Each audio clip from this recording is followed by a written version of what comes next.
দেখছেন কলকাতা টিভি, রয়েছে আমি স্বর্ণালী। আর এই মুহূর্তে যে খবরের দিকে নজর রাখবো, মধ্যপ্রাচ্যে আমেরিকার প্রভাব বাড়ছে। ইসরায়েলকে সামনে রেখে সিরিয়া ও লেবাননে কর্তৃত্ব বাড়াতে মনোযোগী ডোনাল্ড ট্রাম্প।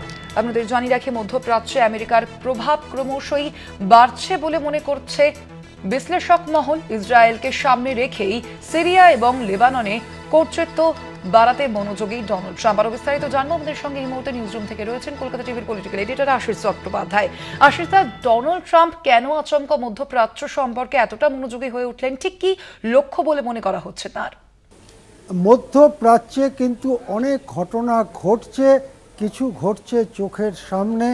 বোমা বন্দুকের গুলির শব্দ পাওয়া যাচ্ছে, যেমন ইরান ইসরায়েল যুদ্ধ, তেমনি আবার এমন অনেক কিছুই ঘটছে যেটা নীরবে ঘটছে, যেটা সম্পর্কে খবর পাওয়া যাচ্ছে কিছুটা পরে। যেমন আমরা খবর পাচ্ছি যে সিরিয়াতে নতুন যে সরকার বসেছে, সেই সরকার মার্কিন যুক্তরাষ্ট্রের ওপরে খুব যে তাদের দরদি সেরকম ছিল না, কিন্তু নতুন যে সরকার বসেছে অর্থাৎ রাশিয়াপন্থী বাশারকে সরিয়ে দিয়ে যে নতুন সরকার বসেছে, তাদের সঙ্গে একটা মিটমাটে আসতে পেরেছেন ডোনাল্ড ট্রাম্প। এবং সিরিয়ার এই সরকারের দাবি অনুযায়ী তাদের ওপরে যে নিষেধাজ্ঞা চাপিয়েছিল আমেরিকা, সেই নিষেধাজ্ঞা তুলে নেওয়া হচ্ছে। আর এর মধ্য দিয়ে আমেরিকা এবং সিরিয়ার বর্তমান সরকারের খানিকটা ঘনিষ্ঠতা বাড়ছে। এবং যেহেতু আমেরিকা টাকা দিয়ে সাহায্য করবে সিরিয়াকে, এই রকম কথাবার্তা হচ্ছে, তাই আমেরিকা নির্ভরতা বেড়ে যাচ্ছে সিরিয়ার।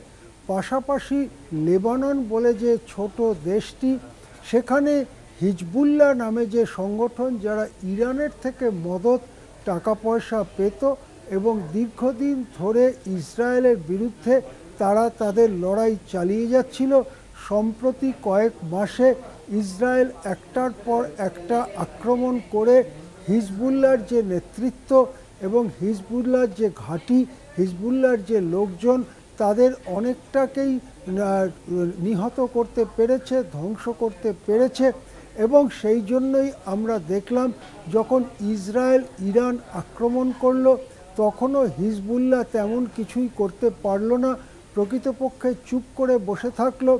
এই অবস্থায় হিজবুল্লাহর শক্তি কমে যাওয়ার ফলে লেবানন সরকারের সঙ্গে ইসরায়েলের যদি সখ্যতা বাড়ানো যায়, বন্ধুত্ব বাড়ানো যায় এবং লেবানন আমেরিকা সম্পর্ক যদি বাড়ানো যায়, তাহলে মধ্যপ্রাচ্যে একটা বিস্তীর্ণ অঞ্চল, সিরিয়া, লেবানন এবং ইসরায়েল, এই জায়গায় মার্কিন কর্তৃত্ব আগের থেকে অনেক বেড়ে যাবে এবং মধ্যপ্রাচ্যের রাজনীতির মধ্যে একটা বড় পরিবর্তন আসবে।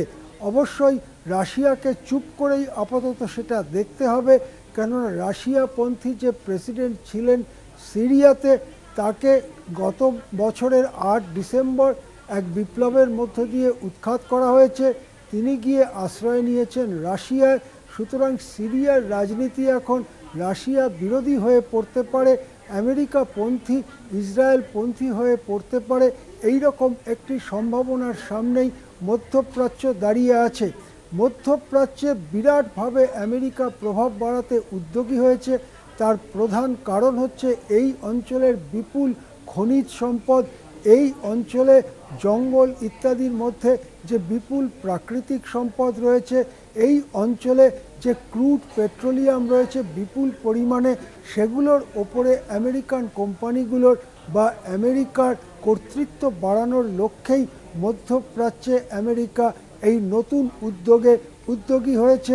এখন সেটা ওই এলাকার লোকজন কিভাবে নেন, ওই এলাকার লোকজন আমেরিকান কোম্পানিকে স্বাগত জানান নাকি তাদের বিরুদ্ধে বিক্ষোভে ফেটে পড়েন, ওই অঞ্চলে আবার রাজনৈতিক পরিবর্তন হয় কিনা সেদিকেই আমাদের নজর রাখতে হবে।